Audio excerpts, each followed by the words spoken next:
Hello, ഞാൻ doctor ഭാഗ്യ. ഇന്ന് നമ്മൾ സംസാരിക്കാൻ പോകുന്നത് ഫാറ്റി ലിവറിനെ കുറിച്ചാണ്. ഫാറ്റി ലിവർ എന്ന് പറഞ്ഞാൽ നിങ്ങൾ എല്ലാവരും കേട്ടിട്ടുണ്ടാവും. ലിവറിൽ കൊഴുപ്പടിയുക എന്നുള്ളൊരവസ്ഥയാണ് ഫാറ്റി ലിവർ എന്ന് പറഞ്ഞാൽ. നിങ്ങൾ പലപ്പോഴും എന്തെങ്കിലും ആവശ്യത്തിന് വേണ്ടി വയറുവേദനയ്ക്കോ എന്തെങ്കിലും ആവശ്യത്തിന് വേണ്ടി വയറ് സ്കാൻ എടുക്കുമ്പോഴോ ഒക്കെ പലപ്പോഴും സ്കാനിങ് റിപ്പോർട്ടിൽ ഫാറ്റി ലിവർ ഉണ്ട് എന്ന് പറഞ്ഞ് പല രോഗികളും ഡോക്ടർമാരെ സമീപിക്കാറുണ്ട്. അല്ലെങ്കിൽ ചിലപ്പോൾ എന്തെങ്കിലും ആവശ്യത്തിന് വേണ്ടി മെഡിക്കൽ ചെക്കപ്പ് ചെയ്യുമ്പോൾ അവരുടെ ലിവർ ഫങ്ഷൻ ടെസ്റ്റ് ബ്ലഡിൽ ചെയ്യുമ്പോൾ ഒരു അബ്നോർമാലിറ്റി കാണുന്നു, അതിനുവേണ്ടി ലിവറിൻ്റെ സ്കാൻ എടുക്കുന്നു. അങ്ങനെയൊക്കെയാണ് പൊതുവെ എല്ലാവരും ഫാറ്റി ലിവർ ഐഡൻറ്റിഫൈ ചെയ്യാറ്. എന്താണ് ഈ ഫാറ്റി ലിവർ? പേര് കേൾക്കുമ്പോൾ തന്നെ നമുക്ക് മനസ്സിലാവും. ഫാറ്റ് ലിവറിൽ അടിയുക, അക്യുമുലേറ്റ് ചെയ്യുക. ഫാറ്റ് ലിവറിൻ്റെ കോശങ്ങളിലേക്ക് അടിയുന്നതിനെയാണ് ഫാറ്റി ലിവർ എന്ന് പറയുന്നത്. അപ്പോൾ എന്തുകൊണ്ടാണ് ഇത് ഇത്ര ഒരു ആരോഗ്യ പ്രശ്നമായിട്ട് വരുന്നത്? കൊഴുപ്പ് സാധാരണയായിട്ട് നമ്മുടെ ശരീരത്തിൽ പല സ്ഥലങ്ങളിലും അടിയാറുണ്ട്. നമ്മുടെ സ്കിന്നിൻ്റെ താഴെ അടിയാറുണ്ട്. നമുക്ക് അമിത വണ്ണം ഉണ്ടാകുന്നതിൻ്റെ ഒരു മേജർ കാരണം എന്ന് പറഞ്ഞാൽ കൊഴുപ്പ് അടിയുക എന്നുള്ളതാണ്. ഈ പുറമേ അടിയുന്ന കൊഴുപ്പിനേക്കാളും അപകടകാരിയായ ഒരു കാര്യമാണ് നമ്മുടെ വിസറൽ ഓർഗൻസ്, അതായത് നമ്മുടെ ആന്തരിക അവയവങ്ങളിൽ കൊഴുപ്പടിയുന്നത്. അതിൽ പ്രധാനമായിട്ടും അടിയുന്ന ഒരു സ്ഥലമാണ് ലിവർ എന്ന് പറയുന്നത്. ലിവർ നമ്മുടെ ശരീരത്തിൻ്റെ ടോക്സിൻസ് ഒക്കെ റിമൂവ് ചെയ്യുന്നത്, അതായത് ആവശ്യമില്ലാത്ത വേസ്റ്റുകളെല്ലാം റിമൂവ് ചെയ്യുന്നത്, ശരീരത്തെ ശുദ്ധീകരിക്കുന്നതുമായിട്ടുള്ള ഒരു വളരെ പ്രധാനപ്പെട്ട ഒരു അവയവമാണ്.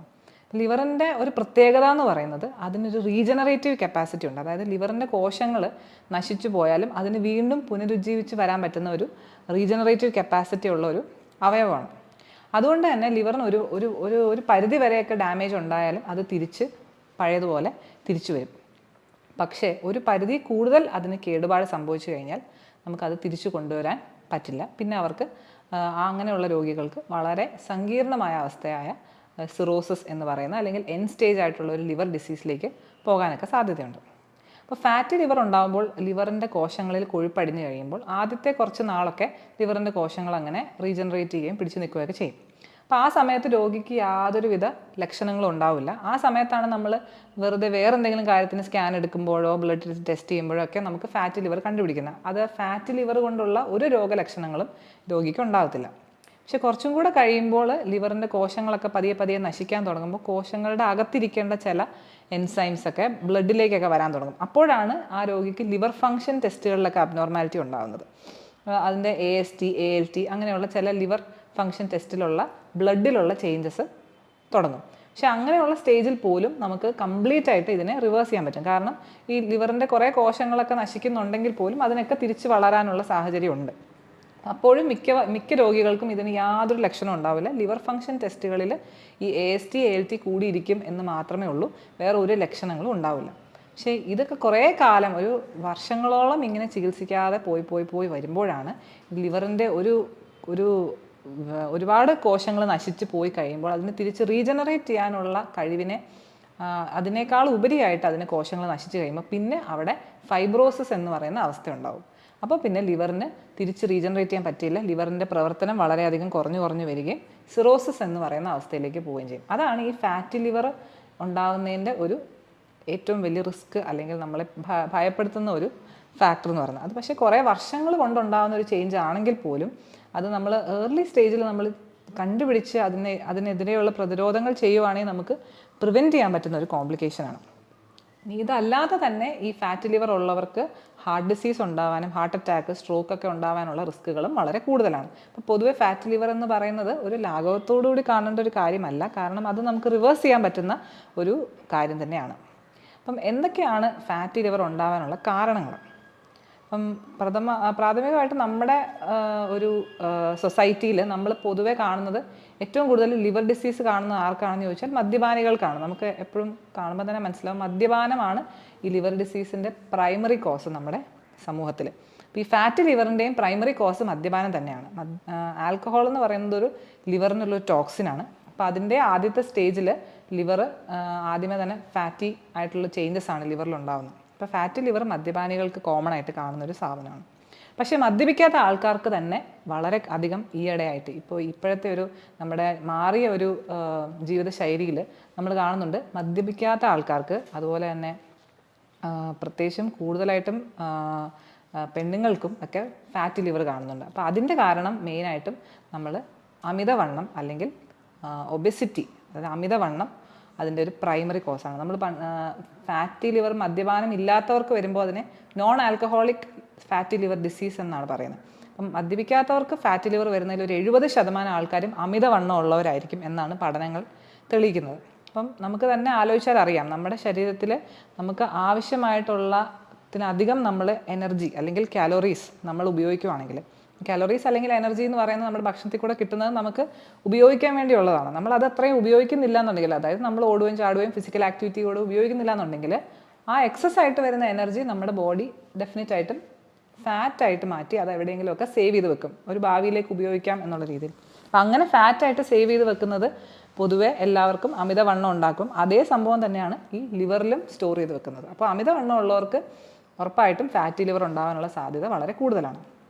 പക്ഷേ ഇതിൽ മനസ്സിലാക്കേണ്ട വേറൊരു വസ്തുത, ഈ എക്സസ് ആയിട്ട് കലോറി കൺസ്യൂം ചെയ്യുന്ന എല്ലാവർക്കും അമിതവണ്ണം ഉണ്ടാവണം നിർബന്ധമില്ല. കാരണം ഓരോരുത്തരുടെ ശരീരപ്രകൃതി വ്യത്യാസം ഉള്ളതുകൊണ്ട് ചിലർക്ക് ഈ ഫാറ്റ് എല്ലാം ചിലപ്പോൾ ഈ ആന്തരിക അവയവങ്ങളിൽ മാത്രമേ അടിഞ്ഞുകൂടാറുള്ളൂ. അപ്പോൾ അവർക്ക് പുറമേ ആയിട്ട് അമിതവണ്ണം ഉണ്ടാവണമെന്നില്ല. പുറമേ നോക്കിക്കഴിഞ്ഞാൽ അവർ മെലിഞ്ഞവരായിരിക്കും, അവർക്ക് ഒട്ടും എക്സസ് ആയിട്ടുള്ള വെയിറ്റ് ഉള്ള പോലെ നമുക്ക് കണ്ടാൽ തോന്നില്ല, പക്ഷേ അവർക്കും ഫാറ്റി ലിവർ വരാം. അപ്പോൾ ഒരു അമിതമായിട്ടുള്ള കലോറീസ് നമ്മൾ ഉപയോഗിക്കുന്ന ആൾക്കാർക്ക് എല്ലാവർക്കും അമിതവണ്ണം ഉണ്ടെങ്കിലും ഇല്ലെങ്കിലും ഫാറ്റി ലിവർ ഉണ്ടാകാനുള്ള സാധ്യത വളരെ കൂടുതലാണ്. ഇനി അല്ലാതെ ഒരു അമിതവണ്ണവും അതുപോലെ തന്നെ ഓവറായിട്ടുള്ള കാലറി കൺസംഷൻ ഇല്ലാത്തവർക്കും ഡയബറ്റിസ് ഉള്ളവർക്ക് ഫാറ്റി ലിവർ വരാം. ഷുഗർ ഉള്ള ആൾക്കാർക്ക്, കാരണം അവരുടെ ശരീരത്തിൻ്റെ മെറ്റബോളിസം വളരെ വ്യത്യാസമാണ്, സാധാരണ ആൾക്കാരെ പോലെയല്ല. അപ്പോൾ അമിതവണ്ണം ഇല്ലെങ്കിൽ പോലും ഒരു ഡയബറ്റിസ് ഉള്ള ഒരാൾക്ക് ഫാറ്റി ലിവർ ഉണ്ടാകാനുള്ള സാധ്യത വളരെ കൂടുതലാണ്. പിന്നെ ചില പ്രത്യേക മരുന്നുകൾ കഴിക്കുന്നവർക്ക്, സ്റ്റിറോയിഡ്സ് കഴിക്കുന്നവർക്ക്, അങ്ങനെയുള്ളവർക്കൊക്കെ ഫാറ്റി ലിവർ കാണാറുണ്ട്. പക്ഷേ പൊതുവെ നമ്മൾ നോക്കുവാണെങ്കിൽ ഏറ്റവും വലിയ 3 കാരണങ്ങളാണ്. 1 മദ്യപാനം, 2 അമിതവണ്ണം അല്ലെങ്കിൽ എക്സസ് ആയിട്ടുള്ള കലോറീസ് കഴിക്കുന്നത്, 3 ഡയബറ്റിസ്. ഇപ്പോൾ ഈ 3 കാരണങ്ങളാണ് പൊതുവെ ഫാറ്റി ലിവറിന് നമ്മൾ കാണാറുള്ളത്. ഇനി എങ്ങനെയാണ് നമ്മൾ ഫാറ്റി ലിവർ ചികിത്സിക്കുക? പല രോഗികളും ഇതുപോലെ എന്തെങ്കിലുമൊക്കെ ഫാറ്റി ലിവർ കണ്ടു എന്ന് പറഞ്ഞിട്ട് പേടിച്ച് വരുമ്പോഴേക്കും അതിന് എന്തെങ്കിലും ഒരു മരുന്ന് കൊടുത്ത് അത് എങ്ങനെയെങ്കിലും ഒന്ന് മാറ്റുക എന്നുള്ളതാണ് അവരുടെ ഏറ്റവും വലിയ ആവശ്യം. ഇതിനെ ഒന്ന് മരുന്ന് കൊടുത്ത് ഫാറ്റി ലിവർ ഇല്ലാതെയാക്കുക. അപ്പോൾ അവർക്ക് എങ്ങനെയെങ്കിലും മരുന്ന് കഴിക്കണം, അത് കഴിഞ്ഞ് സ്കാൻ എടുക്കണം, ഫാറ്റി ലിവർ ഇല്ലയെന്ന് കാണണം. അതാണ് എല്ലാവരുടെയും മനസ്സിൽ ഉണ്ടാകുന്ന ഒരു ആഗ്രഹം. അപ്പോൾ അത് കാരണം തന്നെയാണ് പലരും പല ഒറ്റമൂലികളുടെ പുറകെ പോകുന്നതും.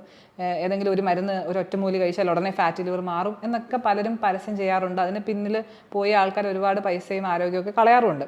പക്ഷേ ഇതിൻ്റെ വസ്തുത എന്താണെന്ന് വെച്ചാൽ ഒറ്റ ഒരു മരുന്ന് കൊടുത്ത് മാത്രം നമുക്ക് അങ്ങനെ ഫാറ്റി ലിവർ മാറ്റാൻ പറ്റില്ല. കാരണം എന്താണെന്ന് വെച്ചാൽ നമുക്കറിയാം, നമ്മുടെ ശരീരത്തിൽ കൊഴുപ്പ് അടിയുക എന്ന് പറയുന്നത് പോലെ ഒരു കാര്യമാണ് ഫാറ്റ് ലിവറിൽ അടിയുക എന്ന് പറയുന്നത്. അപ്പം നമ്മൾ ശരീരത്തിൻ്റെ ഒരു ഭാഗത്ത് മാത്രം വണ്ണം കുറയ്ക്കാൻ പറഞ്ഞാൽ ആർക്കെങ്കിലും പറ്റുമോ? ഇപ്പം എൻ്റെ ഒരു ഇടത്തെ കൈയുടെ വണ്ണം മാത്രം കുറയ്ക്കാം, എന്തെങ്കിലും ഒരു മരുന്ന് തരുമോ എന്ന് ചോദിച്ചാൽ ആർക്കും അങ്ങനെ ചെയ്യാൻ പറ്റില്ല. കാരണം ശരീരം കൊഴുപ്പ് അടിയുക എന്ന് പറയുന്നത് ശരീരത്തിൽ ആസകലം ഉണ്ടാകുന്ന എല്ലാ ഭാഗത്തും ഒരേപോലെ ഉണ്ടാകുന്ന ഒരു പ്രോസസ്സാണ്. അതിനെ നമുക്ക് ഒരു സ്ഥലത്തെ മാത്രം ടാർഗറ്റ് ചെയ്ത് ഒരു ട്രീറ്റ്മെൻറ്റ് കൊടുക്കാൻ പറ്റില്ല. അപ്പോൾ ഫാറ്റി ലിവറിൻ്റെ ചികിത്സ എന്ന് പറഞ്ഞാൽ അത് മൊത്തത്തിൽ നമ്മുടെ ശരീരത്തിലെ കൊഴുപ്പ് അടിയുന്ന ആ ഒരു പ്രവണതയെ ഇല്ലാതാക്കാൻ എന്നുള്ള ഒരു ചികിത്സ മാത്രമേ അതിനുള്ളൂ. അപ്പോൾ അതിന് നമ്പർ 1 ആയിട്ട് ചെയ്യുക എന്നുള്ളത് എന്താണ്? നമ്മുടെ ആവശ്യത്തിനേക്കാളും കൂടുതലായിട്ട് നമ്മൾ ഉപയോഗിക്കുന്ന കാലോറീസ് നമ്മൾ ലിമിറ്റ് ചെയ്യുക. എന്നാലേ നമ്മുടെ ബോഡിയിൽ ഫാറ്റ് ഉണ്ടാവാതിരിക്കുകയുള്ളൂ. ആവശ്യമില്ലാത്ത കാലോറീസ് കൺസ്യൂം ചെയ്യുന്നു, അല്ലെങ്കിൽ ഭക്ഷണത്തിൽ കൂടെ നമ്മൾ അനാവശ്യമായിട്ട് നമ്മൾ എക്സസ് ആയിട്ട് എനർജി കൺസ്യൂം ചെയ്യുന്നതാണ് ഫാറ്റ് അടിയാനുള്ള മെയിൻ കാരണം. അപ്പോൾ അത് കാലോറി ലിമിറ്റ് ചെയ്താൽ മാത്രമേ നമുക്ക് ഈ പറഞ്ഞ ഫാറ്റ് അക്യുമുലേറ്റ് ചെയ്യുന്നത് അല്ലെങ്കിൽ ഫാറ്റ് അടിയുന്നത് പ്രിവെൻറ്റ് ചെയ്യാൻ പറ്റുള്ളൂ. അപ്പോൾ ഫാറ്റി ലിവറിൻ്റെ നമ്പർ 1 ചികിത്സ എന്ന് പറയുന്നത് നമ്മളുടെ ശരീരത്തിൻ്റെ ഈ ഫാറ്റ് കുറയ്ക്കുക എന്നുള്ളതിൻ്റെ നമ്പർ 1 ചികിത്സ എന്ന് പറയുന്നത് നമ്മുടെ ഡയറ്റും നമ്മുടെ ഫിസിക്കൽ ആക്ടിവിറ്റിയും, അതായത് നമ്മുടെ ജീവിതശൈലി കറക്റ്റ് ആക്കുക എന്നുള്ളതാണ്. എങ്ങനെയാണ് ജീവിതശൈലി കറക്റ്റ് ആക്കുന്നത്? ഒന്ന് നമ്മൾ പറഞ്ഞു ഡയറ്റ്. അപ്പോൾ ഡയറ്റിൻ്റെ അകത്ത് നമ്മൾ അഡീഷണൽ ആയിട്ട് എക്സസ് ആയിട്ട് കാലോറീസ് എടുക്കാതിരിക്കുക എന്നുള്ളതാണ്. അപ്പോൾ നമുക്ക് എങ്ങനെയാണ് ഈ കാലോറീസ് എടുക്കാതിരിക്കാൻ, നമുക്ക് അതിനുവേണ്ടി ഡയറ്റീഷ്യനെ കാണണോ, ഡോക്ടറെ കാണണോ, അങ്ങനെയൊക്കെയുള്ള സംശയങ്ങളുണ്ടാവും എല്ലാവർക്കും. അപ്പോൾ പ്രാക്ടിക്കലായിട്ട് ചെയ്യാൻ പറ്റുന്നതിന് നമുക്കൊരു ഡയറ്റീഷ്യൻ്റെയോ ഡോക്ടറുടെയോ ഒന്നും സഹായം ഇല്ലാതെ തന്നെ നമുക്ക് നമ്മുടെ കാലോറി ട്രാക്ക് ചെയ്യാൻ പറ്റും. അതിന് നമുക്ക് ഒരുപാട് ആപ്ലിക്കേഷൻസ് ഒക്കെ ഇപ്പോൾ അവൈലബിൾ ആണ്. നമ്മളുടെ ഓരോരുത്തരുടെയും ഏജ്, അതുപോലെ നമ്മുടെ ജെൻഡർ, നമ്മൾ മെയിലാണോ ഫീമെയിലാണോ, അതുപോലെ നമ്മൾ എന്തുമാത്രം ഫിസിക്കൽ ആക്ടിവിറ്റിയിൽ എൻഗേജ് ചെയ്യുന്നുണ്ട്. അപ്പോൾ ഈ 3 കാര്യങ്ങൾ വെച്ചിട്ട് നമുക്ക് ഒരു ദിവസം ആവശ്യമുള്ള കാലോറി എത്രയാണ്, നോർമലായിട്ടുള്ള ഒരാൾക്ക് എത്ര കാലോറീസാണ് ഒരു ദിവസം ആവശ്യം എന്നുള്ളത് നമുക്ക് അതിൽ നിന്ന് ആ ആപ്പ് വഴി നമുക്ക് കാൽക്കുലേറ്റ് ചെയ്തെടുക്കാൻ പറ്റും. നമുക്ക് തന്നെ ചെയ്യാവുന്നതേ ഉള്ളൂ. അപ്പോൾ അങ്ങനെ ഒരു ദിവസം ഇത്രയും കാലോറീസ് ആണെന്ന് അറിഞ്ഞു കഴിഞ്ഞാൽ അതാണ് നമ്മുടെ ടാർഗറ്റ്. അപ്പം നമ്മളിപ്പം കഴിച്ചുകൊണ്ടിരിക്കുന്നത് എന്തുമാത്രം കാലറിയാണെന്ന് നമ്മൾ ആദ്യം ട്രാക്ക് ചെയ്യണം. അപ്പോൾ അതിനകത്ത് നമുക്ക് ആപ്ലിക്കേഷൻ്റെ അകത്ത് നമ്മുടെ കേരളത്തിൽ നമ്മൾ കഴിച്ചുകൊണ്ടിരിക്കുന്ന ഓരോ ഭക്ഷണങ്ങളും നമുക്ക് അതിൽ എൻ്റർ ചെയ്യാൻ പറ്റും. അപ്പോൾ നമ്മൾ രാവിലെ എഴുന്നേറ്റിട്ട് 2 ഇഡ്ഡലി കഴിച്ചു, ഒരു ചായ കുടിച്ചു, അപ്പോൾ അത് 1 കപ്പ് ചായ കുടിച്ചു, 2 ഇഡ്ഡലി കഴിച്ചു, ഒരു ബൗൾ ചമ്മന്തി കഴിച്ചു. ഉച്ചയ്ക്ക് നമ്മൾ ഒരു ബൗൾ ചോറ് കഴിച്ചു, ഒരു പയർ കഴിച്ചു. അപ്പോൾ ഇന്ന സാധനങ്ങൾ കഴിക്കുമ്പോൾ അത് എത്ര കാലറീസ് ആണെന്നുള്ള ഓട്ടോമാറ്റിക്കലി അതിലേക്ക് നമുക്ക് എൻ്റർ ചെയ്യാൻ പറ്റും. അപ്പം അങ്ങനെ നമ്മളിപ്പോഴത്തെ നമ്മൾ എന്താണ് കഴിക്കുന്നത് അത് കറക്റ്റായിട്ട് ഒരു ദിവസം നമ്മൾ 1-2 ദിവസം നമ്മൾ ട്രാക്ക് ചെയ്ത് നോക്കിക്കഴിഞ്ഞാൽ നമ്മൾക്കറിയാൻ പറ്റും നമ്മൾ എടുക്കുന്ന ഈ കാലറീസ് നമുക്ക് ആവശ്യത്തിനുള്ളതിനേക്കാളും എന്തുമാത്രം കൂടുതലാണ് എന്നുള്ളത്. അപ്പം അങ്ങനെ നമ്മൾ ട്രാക്ക് ചെയ്ത് മനസ്സിലാക്കി കഴിഞ്ഞാൽ നമുക്ക് ഓരോ രീതിയിലും നമുക്ക് ഏറ്റവും കൂടുതൽ കാലറി ഉള്ള സാധനങ്ങൾ എന്താണെന്ന് നമുക്കതിൽ എൻ്റർ ചെയ്യുമ്പോൾ തന്നെ മനസ്സിലാവും. അപ്പോൾ നമുക്കതിനെ ഇപ്പം എണ്ണം കുറയ്ക്കാം. നമുക്ക് ഇഡ്ഡലി കഴിക്കുന്ന 4 ഇഡ്ഡലി കഴിച്ചുകൊണ്ടിരുന്ന ആൾക്ക് വേണമെങ്കിൽ 3 ഇഡ്ഡലി ആക്കി കുറയ്ക്കാം. അടുത്ത ദിവസം നമുക്ക് ചോറിൻ്റെ അളവ് 2 ബൗൾ എന്നുള്ളത് 1 ബൗളാക്കാം. അങ്ങനെ നമുക്ക് തന്നെ കുറച്ച് നമ്മളുടെ ആവശ്യത്തിനുള്ള കാലറി എത്രയാണോ അതിലേക്ക് കൊണ്ടുവരാനായിട്ട് ശ്രമിക്കാൻ പറ്റും. അപ്പം അങ്ങനെ കുറയ്ക്കുന്നതാണ് കാലറി ട്രാക്കിങ്ങിൻ്റെ ഒരു ഉദ്ദേശം എന്ന് പറയുന്നത്. അങ്ങനെ കാലറീസ് കുറയ്ക്കുമ്പോൾ നമ്മൾ മനസ്സിൽ വെക്കേണ്ട 3 കാര്യങ്ങളുണ്ട്. നമ്മൾ കുറയ്ക്കുമ്പോൾ മാക്സിമം നമ്മൾ പ്രോട്ടീനുള്ള സാധനങ്ങൾ അധികം കുറയ്ക്കാതിരിക്കുക. നമുക്ക് ആവശ്യത്തിന് പ്രോട്ടീൻ നമ്മുടെ ശരീരത്തിൻ്റെ മസിൽസിന് വേണ്ടിയും അതുപോലെ തന്നെ രോഗപ്രതിരോധ ശേഷിക്കുമൊക്കെ വളരെ ആവശ്യമാണ്. അപ്പോൾ പ്രോട്ടീനുള്ള സാധനങ്ങൾ എന്ന് പറഞ്ഞാൽ നമ്മുടെ പയറ്, പരിപ്പ്, കടല അങ്ങനത്തെ പയറ് വർഗ്ഗങ്ങൾ, അതുപോലെ പാല്, മുട്ട, അതുപോലെ തന്നെ മീറ്റ് എന്ന് പറഞ്ഞാൽ ചിക്കനോ അല്ലെങ്കിൽ ബീഫോ അങ്ങനത്തെ മീറ്റുകളൊക്കെ. അപ്പം കുറയ്ക്കുമ്പോൾ നമ്മൾ ആദ്യമേ തന്നെ ധാന്യങ്ങളാണ് കുറയ്ക്കേണ്ടത്. അതായത് ഇഡ്ഡലിയോ ദോശയോ പുട്ടോ ചോറോ അതാണ് ആദ്യം കുറയ്ക്കേണ്ടത്. അല്ലാതെ പ്രോട്ടീൻ ആദ്യമേ നമ്മൾ കുറയ്ക്കരുത്. പ്രോട്ടീൻ മാക്സിമം നമ്മൾ അവസാനമേ കുറയ്ക്കാവുള്ളൂ. രണ്ടാമത്തെ കാര്യം നമ്മുടെ പഴങ്ങളും പച്ചക്കറികളും അതിനെ നമ്മൾ കുറയ്ക്കാൻ പാടില്ല. കാരണം അതിൻ്റെ അകത്തുള്ള വൈറ്റമിൻസ്, മിനറൽസ് ഒക്കെ നമുക്ക് വളരെയധികം ആവശ്യമാണ്. അതിനകത്തുള്ള ഡയറ്ററി ഫൈബർ നമുക്ക് വളരെയധികം ആവശ്യമാണ്. അതുകൊണ്ട് നമ്മുടെ ഫ്രൂട്ട്സും വെജിറ്റബിൾസും പ്രോട്ടീനും ഈ 3 കാര്യങ്ങൾ നമ്മൾ ലിമിറ്റ് ചെയ്യാൻ ആദ്യമേ ശ്രമിക്കരുത്. കാലറി ലിമിറ്റ് ചെയ്യുമ്പോൾ നമ്മൾ ധാന്യങ്ങളാണ് ധാന്യങ്ങളും അതുപോലെ തന്നെ കൊഴുപ്പുള്ള സാധനങ്ങളും. മൂന്നാമതായിട്ട് വെള്ളത്തിൻ്റെ അളവ് നമ്മൾ ആവശ്യത്തിന് വെള്ളം കുടിക്കണം. 1 ലിറ്ററിൽ മുകളിൽ 1-2 ലിറ്റർ വെള്ളം ഒരു ദിവസം ഡെഫിനറ്റായിട്ടും കുടിച്ചിരിക്കണം. അപ്പോൾ ഈ 3 കാര്യങ്ങൾ ശ്രദ്ധിച്ചുകൊണ്ട് നമുക്ക് തന്നെ സ്വയമായിട്ട് നമുക്ക് കാലോറീസ് ട്രാക്ക് ചെയ്യുകയും അതനുസരിച്ച് കാലോറി ആവശ്യത്തിന് ലിമിറ്റ് ചെയ്യുകയും ചെയ്യാം. അപ്പോൾ ഈ ഡയറ്റിൽ നമ്മൾ ഈ കാര്യങ്ങൾ ഫോളോ ചെയ്യുന്നതിൻ്റെ കൂടെ തന്നെ നമ്മൾ കുറച്ചും കൂടെ നമ്മുടെ ഫിസിക്കൽ ആക്ടിവിറ്റി കൂട്ടണം. കാരണം നമ്മൾ ഭക്ഷണത്തിനകത്ത് ഒരുപാട് കാലോറീസ് കുറച്ച് കഴിയുമ്പോൾ നമ്മുടെ ശരീരം തന്നെ നമുക്കൊരു കിട്ടുന്ന അളവ് കുറയുമ്പോൾ ശരീരത്തിന് പെട്ടെന്ന് ഒരു മെറ്റബോളിസത്തിലൊരു വ്യത്യാസം വരും. അപ്പോൾ ശരീരം എന്ത് ചെയ്യുമെന്ന് വെച്ചാൽ കിട്ടുന്ന പോഷകങ്ങളൊക്കെ സ്റ്റോർ ചെയ്ത് വെക്കാൻ ശ്രമിക്കും. അപ്പോൾ നമ്മൾ ഭക്ഷണം കുറയ്ക്കുന്നതനുസരിച്ച് നമ്മൾ കൂടുതൽ ഫിസിക്കൽ ആക്ടിവിറ്റിയും കൂടെ കൂട്ടുക. അതായത് നമ്മൾ ഒരു ദിവസം ഒരു അരമണിക്കൂറെങ്കിലും നടക്കുകയോ ഓടുകയോ അങ്ങനെയുള്ള എന്തെങ്കിലും ഒരു എക്സസൈസും കൂടെ ചെയ്താലേ നമ്മൾക്ക് ഈ കൊഴുപ്പടിയുന്ന പ്രക്രിയയിലേക്ക് നമുക്ക് ഒരു സ്റ്റോപ്പ് ഉണ്ടാക്കാൻ പറ്റുള്ളൂ. അപ്പം ഫസ്റ്റായിട്ട് നമ്മൾ ഫാറ്റ് ലിവറിന് വേണ്ടി ചെയ്യേണ്ട കാര്യം ഇതാണ്. നമ്മുടെ ഡയറ്റും നമ്മുടെ ഫിസിക്കൽ ആക്ടിവിറ്റിയും നമ്മൾ നന്നായിട്ട് കറക്റ്റ് ആക്കണം. അതാണ് ഒന്നാമത്തെ കാര്യം. രണ്ടാമത്തെ ചികിത്സ എന്ന് പറഞ്ഞാൽ നമ്മൾ മദ്യപാനം ഒഴിവാക്കുക എന്നുള്ളതാണ്. അത് നമ്പർ 1. അത് വളരെ ഇമ്പോർട്ടൻ്റ് ആണ്. നമ്മൾ ഇനിയിപ്പോൾ ഫാറ്റ് ലിവർ ഉണ്ടായ ഒരു വ്യക്തിക്ക് നമ്മൾ മദ്യപിച്ചുകൊണ്ടിരുന്നു കഴിഞ്ഞാൽ അത് കൂടുതൽ പ്രശ്നങ്ങൾ ഉണ്ടാക്കുകയും പെട്ടെന്ന് തന്നെ ലിവർ സിറോസിസിലേക്ക് പോകാൻ സാധ്യത ഉണ്ടാക്കുകയും ചെയ്യുന്നു. അതുകൊണ്ട് മദ്യപാനം ഒഴിവാക്കുക. അതിൻ്റെ കൂടെ തന്നെ പുകവലിയും ഇതിനൊരു ഫാറ്റ് ലിവർ കൂട്ടാനുള്ളൊരു കാരണമാണ്. അപ്പോൾ മദ്യപാനം, പുകവലി എന്നത് ഒഴിവാക്കുക. അതാണ് രണ്ടാമതായിട്ട് ചെയ്യാനുള്ളത്. മൂന്നാമത്തെ കാര്യം ഞാൻ ഓൾറെഡി പറഞ്ഞു, ഷുഗർ ഉള്ളവർക്കാണ് കൂടുതലും ഫാറ്റ് ലിവർ കാണുന്നത്. കാരണം അവരുടെ ബോഡിയിലെ മെറ്റബോളിസം കൂടുതലും ഫാറ്റ് അടിയാനുള്ള ഒരു ടെൻഡൻസിയിലേക്ക് പോകുന്ന ആൾക്കാരാണ്. അതുകൊണ്ട് നിങ്ങൾക്ക് ഷുഗർ ഉള്ളവരാണെങ്കിൽ ഡെഫിനറ്റായിട്ടും ഷുഗർ നന്നായിട്ട് കൺട്രോൾ ചെയ്യുക. അപ്പം നമ്മൾ ഈ പറഞ്ഞ ഡയറ്റും നമ്മുടെ ഫിസിക്കൽ ആക്ടിവിറ്റിയും ഒക്കെ തന്നെ ഷുഗർ കൺട്രോൾ ചെയ്യാൻ നമ്മളെ സഹായിക്കും. അതുകൂടാതെ തന്നെ നിങ്ങൾ ട്രീറ്റ്മെൻറ്റ് എടുക്കുന്നവരാണെങ്കിൽ കറക്റ്റായിട്ട് ഇൻസുലിനും മരുന്നുകളും കഴിക്കുകയും ഭക്ഷണ ക്രമീകരണങ്ങളിലൂടെയൊക്കെ ഷുഗർ നന്നായിട്ട് കൺട്രോൾ ചെയ്യുന്നതും ഈ ഫാറ്റി ലിവർ കൂടാതിരിക്കാനുള്ളൊരു വളരെ നല്ലൊരു കാര്യമാണ്.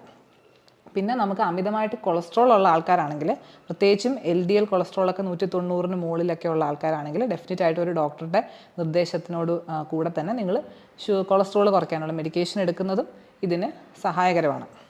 ചില ആൾക്കാരിൽ ഷുഗറും കൊളസ്ട്രോളും ഒന്നും ഇല്ലാതെ തന്നെ ഫാറ്റ് ലിവർ ഉണ്ടാകുന്ന ചില ആൾക്കാർക്ക് പലപ്പോഴും വൈറ്റമിൻ ഇ സപ്ലിമെൻറ്റ്സ് കൊടുക്കാറുണ്ട്, ഡോക്ടർമാർ കൊടുക്കാറുണ്ട്. ഇതിന് ചില പഠനങ്ങളൊക്കെ ഫാറ്റ് ലിവർ കുറയ്ക്കാൻ സഹായിക്കുന്നു വൈറ്റമിൻ ഇ എന്ന് കാണിച്ചിട്ടുണ്ട്. പക്ഷേ അതിൻ്റെ അളവ് വളരെ കറക്റ്റായിട്ട് കൊടുക്കണം. വൈറ്റമിൻ ഇ ഓവറായിട്ട് കഴിച്ചാൽ അത് തന്നെ ചില അസുഖങ്ങൾക്ക്, പ്രോസ്റ്റേറ്റിൻ്റെ അസുഖങ്ങൾക്കൊക്കെ കാരണമാകുന്നതായിട്ടും കണ്ടിട്ടുണ്ട്. അതുകൊണ്ട് ഒരു കാരണവശാലും തനിയെ സ്വയം ചികിത്സ ചെയ്യരുത്. ഒരു ഡോക്ടറുടെ നിർദ്ദേശപ്രകാരം വൈറ്റമിൻ ഇ സപ്ലിമെൻറ്റ്സ് വേണം എന്നുള്ളവർക്ക് അത് എടുക്കാവുന്നതാണ്. പക്ഷേ ഇതിൽ ഏറ്റവും ഇമ്പോർട്ടൻ്റ് ആയിട്ട് നിങ്ങൾ മനസ്സിലാക്കേണ്ടത് കൊഴുപ്പടിയുക എന്നുള്ളത് നമ്മുടെ ശരീരത്തിന് എക്സസ് ആയിട്ട് കാലറീസ് കൊടുക്കുമ്പോൾ അതിൻ്റെ ഒരു റെസ്പോൺസാണ്. അപ്പം നമ്മളുടെ ഡയറ്റും ലൈഫ് സ്റ്റൈലും മോഡിഫൈ ചെയ്താൽ മാത്രമേ നമുക്ക് ഈ ഒരു രോഗത്തിനെ കംപ്ലീറ്റ് ആയിട്ട് നിർത്താൻ പറ്റുള്ളൂ. അതങ്ങനെ നിർത്തിക്കഴിഞ്ഞാൽ നമുക്ക് ഭാവിയിലേക്ക് ഉള്ള നമ്മുടെ ലിവറിൻ്റെ ആരോഗ്യത്തിനെ നമുക്ക് വളരെയധികം ഹെൽപ്പ് ചെയ്യാൻ പറ്റും. അത് സിറോസിസോ അങ്ങനെയുള്ള സങ്കീർണതകളിലേക്ക് പോകുന്നതിന് മുമ്പ് തന്നെ നമുക്കതിനെ പിടിച്ചു കെട്ടാൻ പറ്റും. അപ്പോൾ ഈ പറഞ്ഞ കാര്യങ്ങൾ ചെയ്യുന്നതോടുകൂടി നമുക്ക് ഫാറ്റി ലിവർ നന്നായിട്ട് തടഞ്ഞു കഴിഞ്ഞാൽ അതിൻ്റെ കൂടുതൽ സങ്കീർണതകളായ ഫൈബ്രോസിസിലേക്കും സിറോസിസിലേക്കും പോകുന്നത് നമുക്ക് തടയാൻ പറ്റും. അതുകൊണ്ട് നിങ്ങളെല്ലാവരും ഏർലി സ്റ്റേജിൽ തന്നെ ഇതിനെ തിരിച്ചറിയുകയും അതിനെ പ്രതിരോധിക്കുകയും ചെയ്തു കഴിഞ്ഞാൽ നമ്മുടെ ലിവറിൻ്റെ ആരോഗ്യം നമുക്ക് സംരക്ഷിക്കാൻ പറ്റും. നന്ദി.